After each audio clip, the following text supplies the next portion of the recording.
whenever you are ready.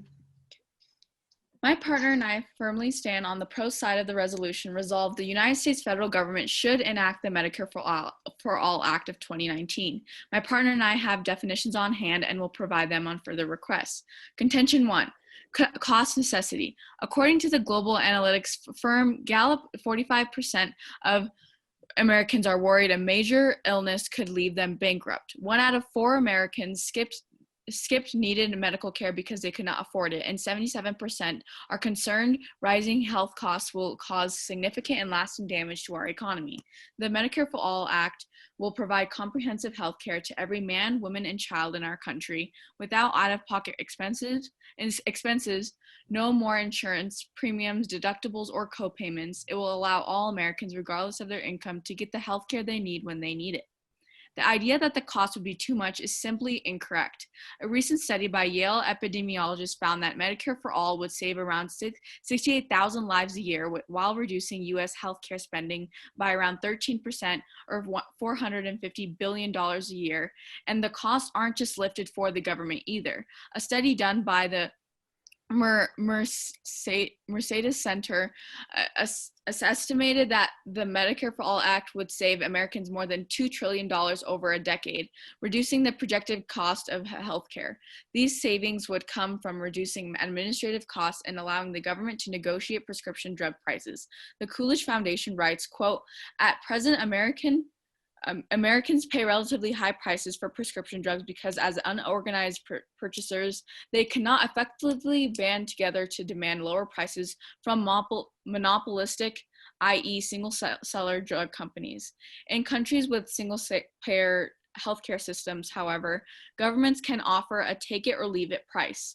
Drug companies that refuse to accept this price forego all sales in that country," end quote. Some may argue that the tax increase for families, but this is misleading.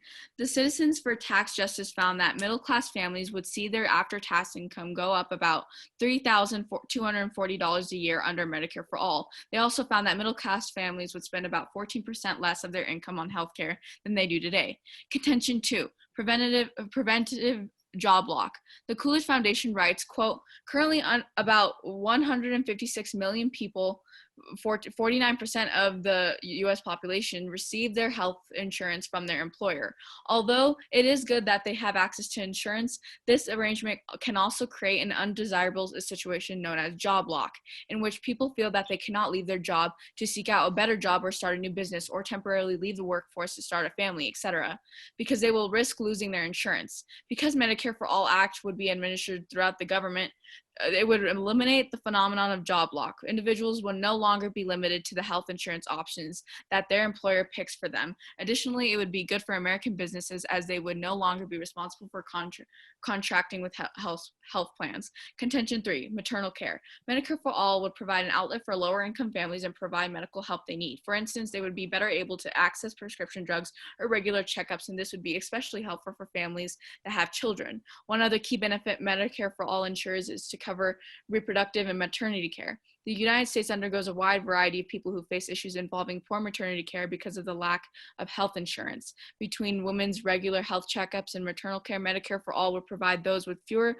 insurance benefits a helping hand. According to the National Center for Biotechnology Information, quote, "Uninsured women receive fewer prenatal care services than their insured counterparts and report greater difficulty in obtaining the care that they believe that they need," end quote. One major issue we face today is women not being able to access certain medical help when they most need it, and it is just because they are not insured. And for all these reasons and many more, we stand firmly on the pro side of the resolution.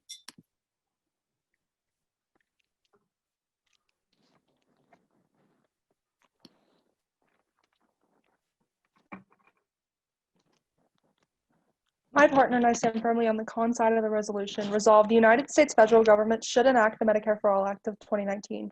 We have definitions on hand and will provide them if necessary. Contention 1, impacts on the economy. Subpoint A, major tax increase. If the United States were to enact the Medicare for All Act of 2019, our taxes would increase drastically. According to Danielle Kurtzelbin from NPR, quote, "If that 4% tax were imposed, it is indeed possible that some families could end up paying less, but that depends, for example, on the family and how much they spend on healthcare now. Although some families may end up paying less, most families will actually end up spending more due to this tax increase needed to fund the plan. It ultimately depends on how much you are currently paying. According to Marie Fishbaugh from heritage.org, quote, as a result of 73.5% of Americans will have less money in their pockets under Medicare for All. The cost of these new taxes they have to pay will be more than what they save on healthcare costs currently. Because three-fourths of Americans would be paying more taxes and therefore having less money in their pockets, there would be less of an opportunity to invest back in this economy. This would take a large toll on America as a whole due to the fewer jobs, decrease in the stock market, and increase in inflation due to the damaged economy caused by the Medicare for All Act. Subpoint B, job losses.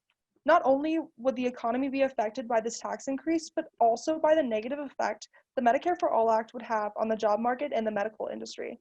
According to Elizabeth Rosenthal from Kaiser Health News, quote, a fellow at the Libertarian Cato Institute wrote that it was, quote, carpet bomb the industry. David Wichmann, the chief executive of United Health Group, warned that it would, quote, surely have an impact on the economy and jobs. Stanford researchers estimate that 5,000 community hospitals would lose more than $151 billion under a Medicare for All plan. That would translate into the loss of 860,000 to 1.5 million jobs. A Navigant study found that a typical mid-sized nonprofit hospital system would have a net revenue loss of 22%. And according to Paige Winfield Cunningham, quote, nearly 386,000 people were employed by health insurance carriers last year, according to federal labor data. The workforce is even larger if one counts the jobs that exist because of health insurance, like administrators in doctors' offices and hospitals who negotiate prices. Economists have projected as many as 2 million jobs could be lost under a Medicare for All system that eliminated all private coverage. In our current economy, which currently has an 8.4% unemployment rate due to COVID-19, we cannot afford to lose more jobs. The Medicare for All Act could take away millions of jobs, so we cannot afford to enact it. Contention 2, decrease in Medicare quality. In our current system, many Americans are already happy with the healthcare that they have been provided. According to Adam Borso from the Foundation of Economic Education, quote, Harris was asked what she'd say to those Americans who like the insurance they have, which according to a recent poll is 71% of employed Americans. The 71% of employed Americans who are currently satisfied with their healthcare are receiving good quality healthcare through a plan that they enjoy. If we were to enact the Medicare for All Act, not only would they lose their current plan, but they also would see a decrease in healthcare quality. According to Robert E. Moffett from the Heritage Foundation, quote, advocates of these proposals promise that total government control over American healthcare will secure higher quality care at a lower cost. Forget it. The Veterans Administration operates America's premier homegrown single-payer health system. In 2014, CNN reported the veterans would languish and die because of the program's bureaucratically manipulated waiting lists. The federal government's shocking record of poor quality of care for America's veterans soon exploded into one of the nation's worst healthcare scandals. If veterans, a group of Americans who rely on healthcare more than the average citizen, received low-quality healthcare through a single-payer system that was insufficient to their needs, what implies that it would be any different for an average citizen? It won't be. The healthcare quality would decrease drastically, which would decrease the quality of life because Americans will not be receiving the same quality care. For these reasons and many more, my partner and I urge a con ballot.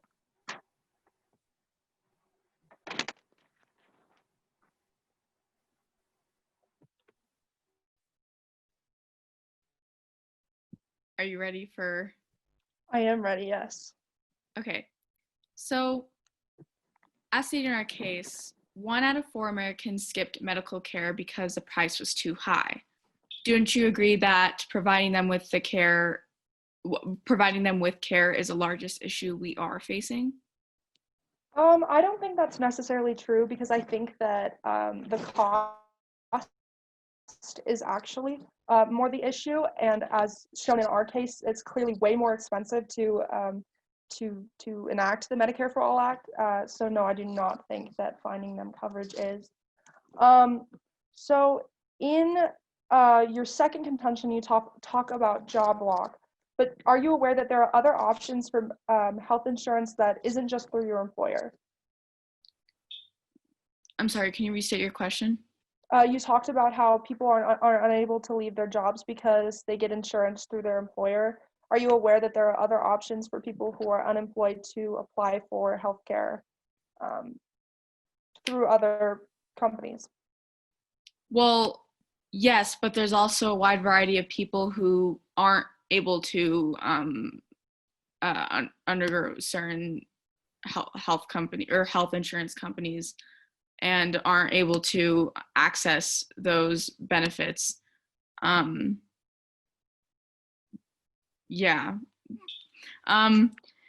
Many private insurance companies do not, cover those of, lower income families. So wouldn't this plan benefit those who are medically, um, who need it more significantly than compared to a lot of people? Well, actually, no, not technically, because we talked about in our second contention how a group of the Veterans Administration, the VA, we talked about how they have like a record of severely mistreating these people with their healthcare system. So no, I actually do not think that it would be better for those people, and it's actually probably better that they stay under a private system. So in your second, or not your second, your first contention, I think you may have mentioned this, but how are they able to negotiate the lower costs of drug prices, like prescription drugs? How are they able to negotiate Yes. it? Yes, if it comes under a single payer system. Wait, so this was, oh, okay, you're asking how they would, okay. Yeah. So I'm on the wrong, sorry. So they would negotiate it by, do you want me to read the evidence that I have? Because Yes, that's please. where I said it. Yes. So the Coolidge Foundation wrote that at present, Americans pay relatively high prices for their prescription drugs because as organized purchasers, they cannot effectively band together to demand lower prices from single seller drug companies. So in countries with single payer healthcare systems, however, governments can offer a take it or leave it price. And then drug companies that refuse to accept this price forego all sales in that country. And that's time. That's fine.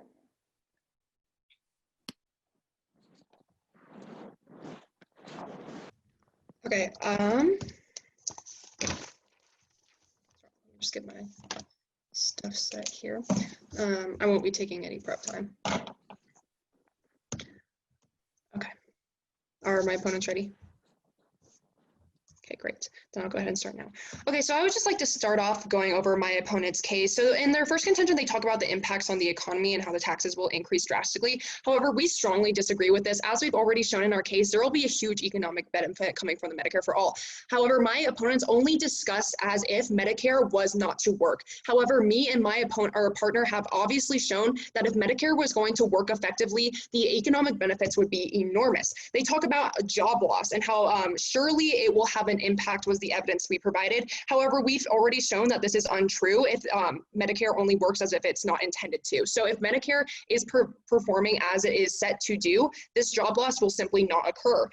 They also talk about how taxes will increase drastically and some families may pay less, but not necessarily all. Once again, we have already disproved this in our own case, talking about how actually we've included lower income families and middle income families, saying that they will actually save Americans over $2 trillion a decade. So whereas they talk about how this will happen because of the tax increase, we're talking about the effectiveness of the government debate. So with those governments debating these drug prices, they will have the availability to ask for lower prices on those prescription drugs. My opponents are only talking about prescription drugs as if they are at the same price that they are at now. We are talking about if Medicare works as effectively as it is said to do, we will be able to lower these prescription prices. Another thing that they talk about in their second contention is the Medicare quality, and that like the insurance they have, and that most Americans like the insurance that they have and they enjoy their plan. However, they completely ignore the statistics of the 1 in 4 Americans who are not able to provide any medical care whatsoever. And they are also ignoring the 45% that are fearful of bankruptcy, whereas the government has the availability to get those Medicare and prescription prices for lower prices, therefore that the government cannot go bankrupt versus these private insurances that they are arguing for, whereas these private insurances that are providing for these Americans can go bankrupt versus the government plan that we are offering.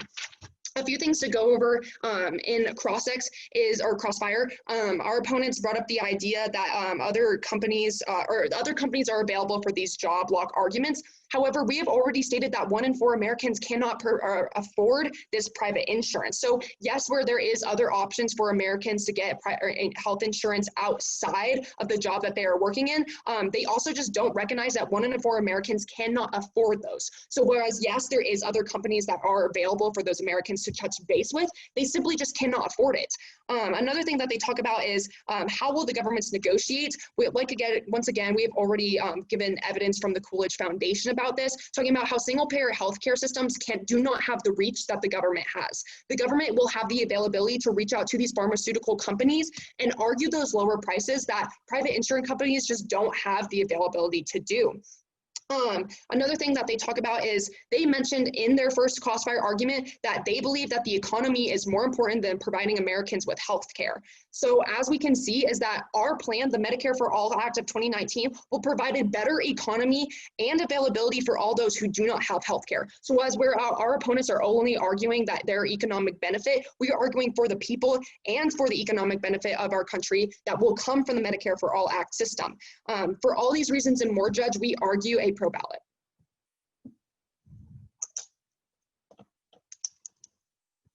I am going to be taking a little bit of prep time, so I'm going to say starting.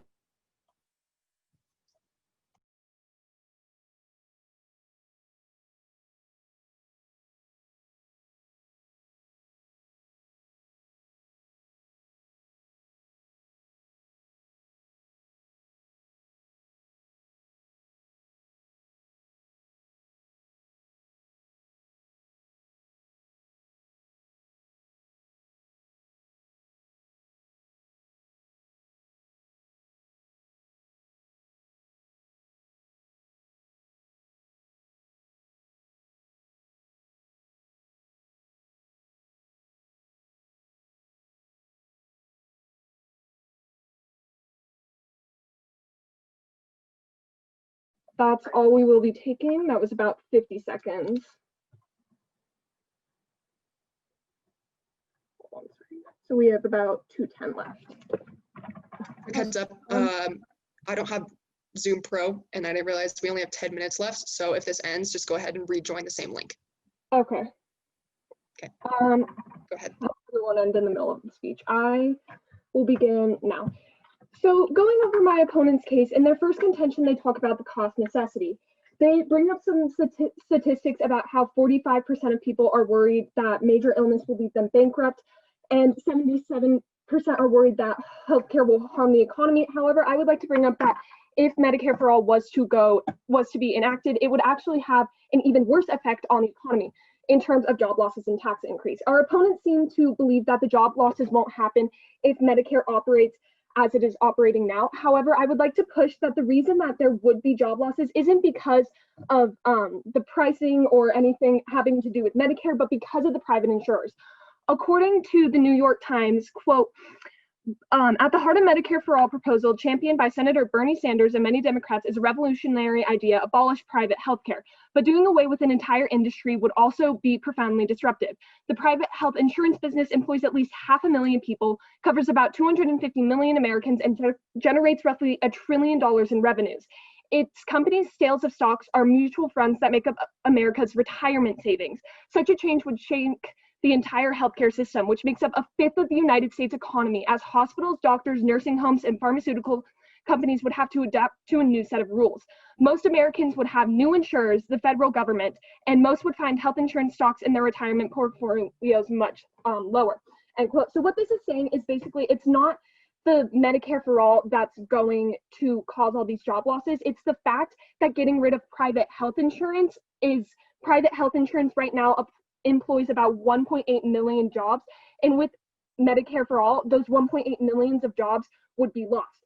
As the evidence stated, the private health insurance covers 1/5 of the United States economy as a whole. So I would like to believe that causing people who make up 1/5 of the economy's income losing their jobs would make up more of a harm to the economy than would healthcare as it is now.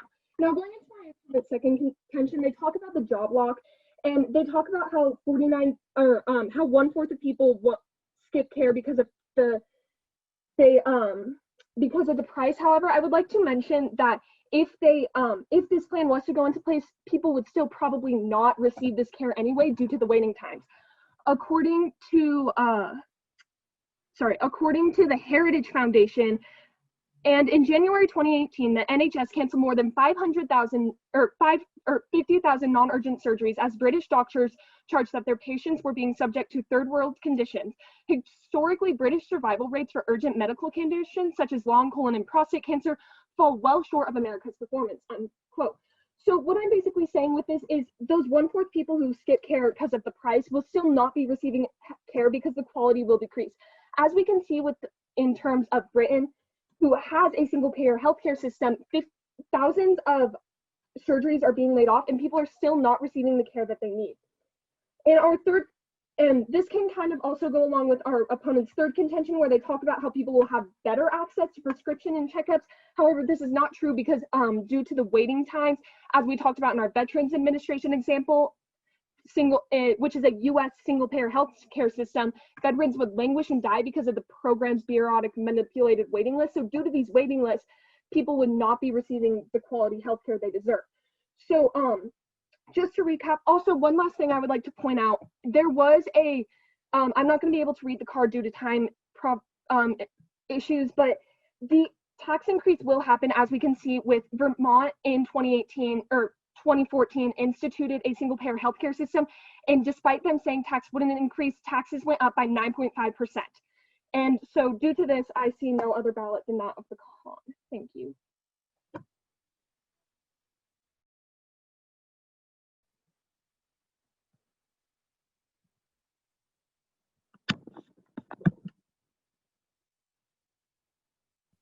You're on mute. Sorry, we have a little over 3 minutes left, so just hop back on and hop back on Okay. when this ends, but we can do cross-sections real quick. Okay, are you ready? Yes. Okay, then since I'm first speaker, I'll go ahead and start. So you mentioned in your past speech or cross-sex, what system did you say mistreats people? I'm sorry, can you repeat that? You mentioned that there was a system that mistreats their patients. What system is that? Yes, the Veterans Administration, which is an American premium homegrown single payer healthcare system to provide health coverage for our veterans. Okay, thank you. Go ahead. Sorry, hold on. I'm trying to think. So you talk about these job losses won't happen if Medicare operates as it does right now, but how will it operate the same if we replace all private healthcare coverage, which is where these jobs are coming from, with one plan? Yeah, okay, so I'm glad you asked, because one, we'll need jobs to make sure that the Medicare for All Act will happen. So lots of job opportunities will show up in other states. Another thing that we mentioned is, like we said, we already talk about job lock. And so job lock is the inability for people to leave their current jobs and create entrepreneurships or other businesses. If we had this single payer health system, people would be able to pursue other availabilities of their, like, such as working for private insurance. They would be able to move on and find other jobs that, instead of having to be forced to have those one payer insurances that come with their job. So with the Medicare for All Act, it would have the availability for them to actually expound. I'll go ahead and ask my question. You mentioned that, you said that with the current system, people, or as the current system operates as it operates now, in your last speech, for talking about how it won't be effective. Can you explain how the system we have now is completely different than a newly implemented system we're arguing for? Right, so in a newly implemented system, such as, say, Britain's system, because doctors have to cover so many more people, they'll receive so many more people in, like, because you can go to any doctor. It's not just like certain private insurers go to certain private doctors. Doctors will receive lots more, like, work. And so because of this, thousands of people, there's super long waiting lists and thousands of surgeries for things such as lung, colon, and prostate cancer are cut off and they fall short. And as we stated in our case with our example from the Veterans Administration, veterans reported they would languish and die because of this periodic manipulated waiting list. So due to the fact that under Medicare for All, there would be this increase in waiting times. The quality would decrease because the doctors would start cutting off lots more surgeries. Thank you. Yeah. If you want to ask one more question, we're almost out of time, but. Yeah, so with your one set of people that skipped care because of the price, how will having Medicare for All encourage them to go to, or sorry, how will that help them get more coverage when, as we've already stated, due to these waiting lists, that it will still like take time for them to get the coverage? Okay, so we're over time, but I'm just going to go ahead and answer this quickly. Because they will have health insurance. Right now, they don't have anything. The Medicare for All Act gives the opportunity for them to actually have insurance versus having none at all. Okay, so that's time. Also, go ahead and, sorry, if you guys just want to jump off and then jump back on. Okay. Sorry, Miss Briggs, I don't have pro. I promise we're not writing anything that isn't there. All right, I'll go ahead and stop the recording, jump back on. Wait. What if it gives you like more time? Because you know sometimes it grants you more time. I don't, well, where'd it go? Ugh. I don't, Sometimes it'll grant you more time. Just wait till it kicks us out, because it might. hold on, sorry. This is why I hate technology. Hold on, let's see. It says I need to upgrade my account. No, but sometimes it gives you like, it'll be like, it's your lucky day, but it's I not know. really. All right, well, we have less than a minute. So, do you need prep time? Okay. I think I'm started good. recording. Oh, you're good? Okay, so how does it need prep time? I'll go ahead and start. Miss Briggs, just know none of us wrote down anything, and we were good, honest debaters. Girl Scout code. Okay. You guys are, or it's 2 minutes, right? As of last year, it's 3 minutes. Just kidding. I hate that they changed the time. Wait, it's 3 minutes? Yeah, it's 3. As of last year. Remember, summary and prep both were bumped up to 3 minutes. Okay. All right, Okay. Soha. Is everyone ready? Okay. So starting off with my opponent's first contention, they talk about the impacts on our economy. However, my partner did state that the economic benefits that Medicare for All would work as long as it is put to use correctly as it is right now. Along with that, it would open more job availability. According to Economic Policy Institute, Medicare for All would specifically increase job quality by ensuring that every job now comes bundled with guarantee of healthcare, with the boost to job quality even greater among women workers who are less likely to have employer-sponsored healthcare. We also attack their second contention by stating that the 1 in 4 statistic we provided proves that people's availability to medical help is not as immediate.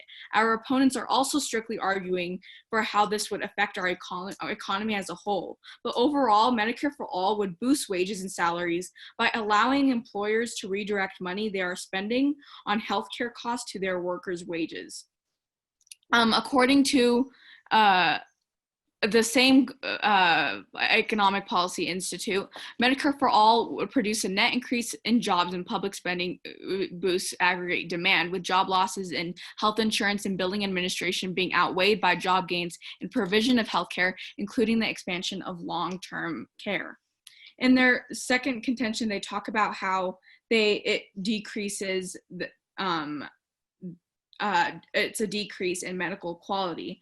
But sure, people like their healthcare as of right now with their private insurance companies, but there's a wide majority of people who do not have access to healthcare in general. They don't have access to over-the-counter or prescription drugs like many people are covered by their own insurance companies.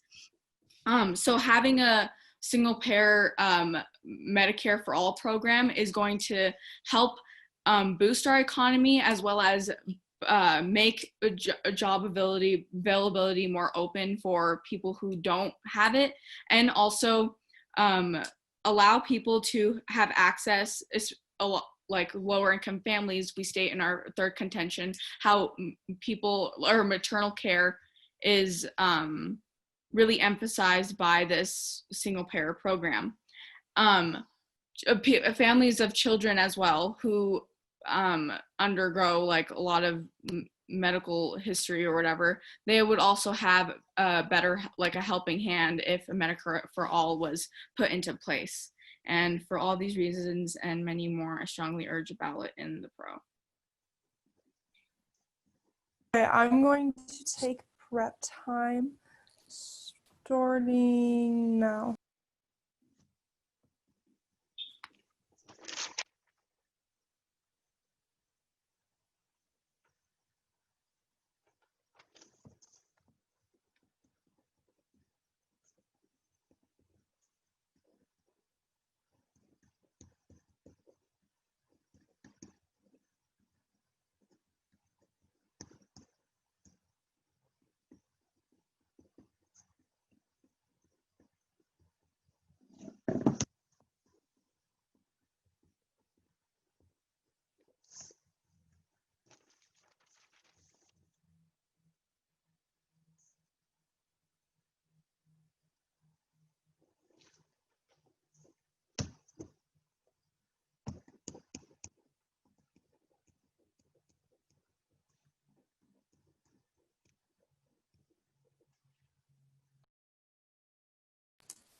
Okay, I used a minute. So we have 45 seconds left.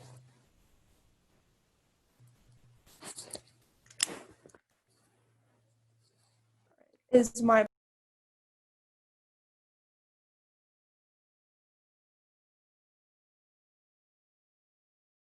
Elizabeth, you were muted. I'm off mute now. So, and then I will go ahead and start now. So my opponents talk about how Americans would not lose any money due to this, but we actually have a card in our case that says, quote, from the Heritage Foundation, quote, as a result, 73.5% of Americans would have less money in their pockets under the Medicare for All Act. Therefore, what my opponent's saying about them not losing money, it's not true, especially, and even though some people will not be paying for healthcare anymore because this is a free healthcare system that is provided for everyone, it still is proven to show that these people will still have less money in their pockets, which they would be unable to invest in the economy more. Second, I would like to talk about the job losses. In my opponent's rebuttal, she brings up the fact that in my opponent's cross-ex, she brings up the fact that jobs will need to be created to help the Medicare for All plan work. That is very true, but in our case, we talk how economists have projected that as many as 2 million jobs could be lost in our Medicare for All system. So will the amount of jobs that are needed for the Medicare for All Act to run sufficiently add up to 2 million? Most likely not. Also, third, I want to talk about how my opponents say that it will work just like the government says it will in the plan. However, we know that this is not true because of our evidence, not only in our case about the Veterans Administration, how they would languish and die according to CNN in 2014, but also the Vermont evidence that my partner brought up, where their tax increase was up to 9%, or was around 9%, when they said that there would be no increase at all, which also helps prove our subpoint A of our first contention, how the major tax increase would actually affect more people than our opponents are saying it's going to. My partner also brought up in her rebuttal that people would be happy to just have healthcare, as 1 in 4 Americans cannot provide healthcare right now because of their financial situation. But is it really worth it for everyone to be paying way more for a system that works a lot worse than the systems that we currently have?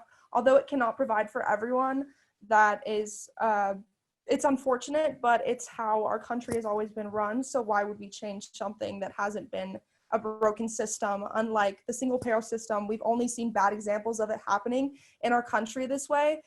So for these reasons and many more, my partner and I urge a con ballot.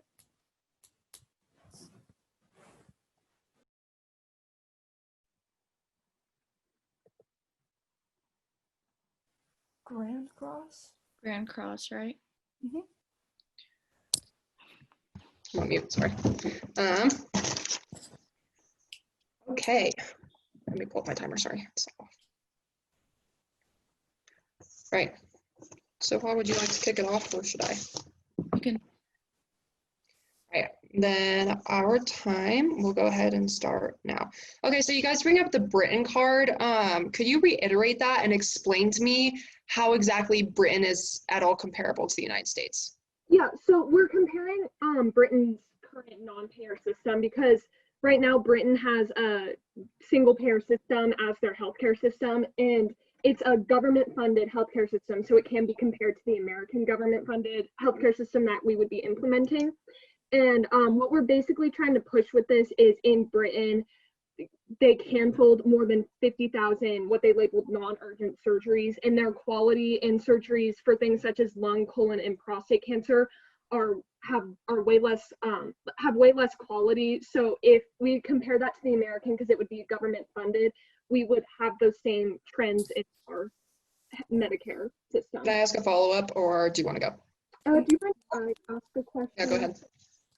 Oh my god, I was just thinking about this. Can I ask the Yeah, question? Elizabeth asked a question. So in your cross-examination against my partner, you talked about how it would boost wages. How exactly will it boost wages? Yeah, okay, so my partner, which she can jump in, gave a card about economic quality, which explicitly states that it'll create a net increase for jobs. So whereas you guys argue that the private insurance companies being wiped out, or as we have evidence saying that will just be sidelined, whereas you have that piece of evidence, we're saying that it will actually increase the net increase of jobs. And we also have another argument saying that even though private insurers will be taken out of the equation, we also have the job lock that will be released because of our single payer healthcare system, and will help people pursue other economic opportunities, such as starting entrepreneur businesses instead of just being job locked in their daily jobs. But the question I was asking is how it will boost the wages of these workers. You talk about how it'll increase. So I said that it would boost wages and salaries by allowing employers to redirect money they are spending on healthcare costs to their workers' wages. Yeah, so they won't be worried about their private insurers affecting their wages. They'll be worried about providing them with a single payer healthcare system. I'll go ahead and ask my follow-up question. So you guys, unless Soha, you have something else you want to say? You can go ahead. Okay, so you guys talk about how Britain compares to the US. How is Britain paying for it? Do you know? They through their taxes and the government's paying it with it through their taxes, like just government funds. Okay, thank you. Do you mind if I ask a question? So you talk about how if we enact this act, it will give those 1/4 of people who aren't covered, it will give them coverage. However, if this is coverage in name, how do we guarantee they will still get covered despite the fact that doctors are likely to cancel the coverage that they will have in name because they label it not urgent? Yeah, okay, so to go off of that, whereas you guys are arguing that they'll have a wait list, whereas there may be a wait list, which you are arguing with your Britain card, which I'll get it to later, but you guys are talking about your Britain card. So we would just like to add on to that and say that actually we have an economic card already stating in our case that it'll save $450 billion a year. So whereas these people, the 1/4 of Americans have absolutely no ability to provide healthcare for themselves with the systems in place now, whereas our single payer healthcare system will give them availability to actually have healthcare system that they don't have, plus the economic benefit that they could afford with the $450 billion a year. Right, and that's Is time. right. I'll go ahead and I'll be taking some prep.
My goodness, sorry. I just realized I was on the mute the entire time I was talking.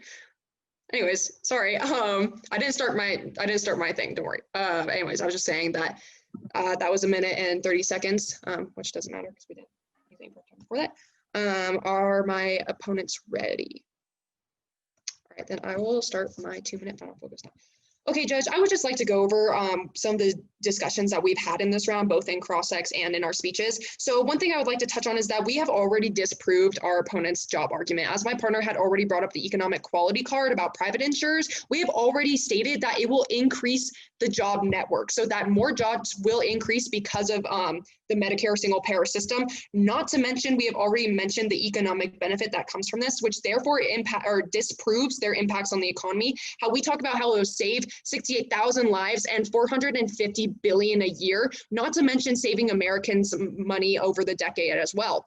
Talking about how their after-tax income will go down by 3,240 a year, as we mentioned in our case earlier. Another thing I'd like to touch on is they talk about waste lists, which has been a huge discussion within this round with their Britain and Vermont card. However, I would like to disprove both of these, talking about the Britain card. They mentioned that in their process, Britain is paying for their Medicare system through taxes and government funding. However, our single payer Medicare system will touch on sorry, I got a call.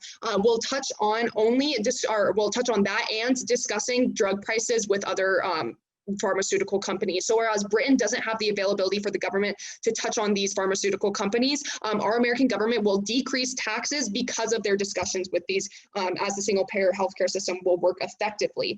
Another thing that we talk about is they never touched once on our third contention. We talked about maternal care and allowing for lower income uninsured women to receive fewer prenatal care services. They have made no arguments against this, and therefore that still stands, whereas we have attacked every single one of their contentions and sub-contentions. Another thing that I would like to talk about is that they have tried to touch on how jobs they have not touched on our job block is what I'm trying to say. They have not touched on our job block argument on the idea that this will also increase availability in the economy for people be able to pursue other economic availabilities outside of just their private insurers. And for those reasons, we stand for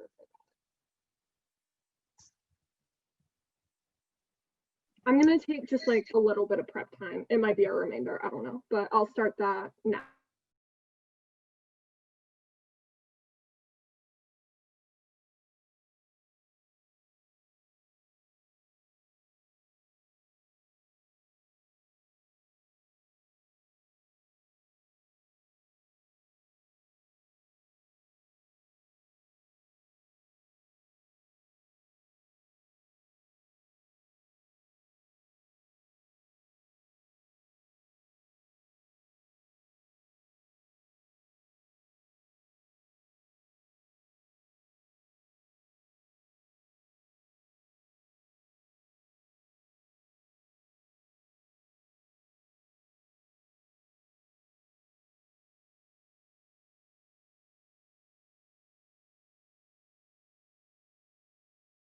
That's prep time. Okay. I will be starting my speech now. First, I would like to go over my opponent's card that they keep bringing up about the 1/4 of people who skip care because of the price. They talk about how in Medicare for All they would get this coverage, but I would like to push that they get the coverage in name, but not in effect. My opponents seem to think that because of the difference in the Britain, in our Britain card and the system that we will implement, that the fact that these non-urgent surgeries aren't happening is not weighed. However, it is weighed because we don't only see this in the Britain example, we also see this in our Veterans Administration card, which we brought up, which was a US single-payer healthcare system where veterans would languish and die. So just because they have this coverage in name does not mean they will have this coverage in practice, which means these 1/4 of people still will not be receiving this coverage. Second, I would like to talk about the effects on the economy. Our opponents seem to believe they have cards stating that it will not increase, but as we can see with the Vermont example, Vermont, a state who was honestly offered fertile to create a single-payer healthcare version of universal healthcare, it did increase by 9.5%. And the taxes were too much for Vermont to handle, so they actually had to shut down the program. We can see our opponents talk about how Medicare for All will do this and will do this. We have been showing Medicare for All has been proven to fail. In our Vermont example, the taxes increased, and in our Veterans Administration example, the quality majorly decreased. And I would like to push, should we value these 1/4 of people who don't have healthcare right now over the other 3/4 of people in America? Right now, we are pushing this program, which will help these 1/4, even though it will harm these 3/4 of people who are already covered. Also, my opponents seem to state that, we didn't touch on their third example. To be honest, I don't believe it holds much weight in the round because it's talking about maternal, it doesn't hold much weight in the round. It doesn't have a big impact. And so for these reasons, Judge, I urge you to vote in the con ballot. Thank you. All right, and I will go ahead and stop recording now. Sweet.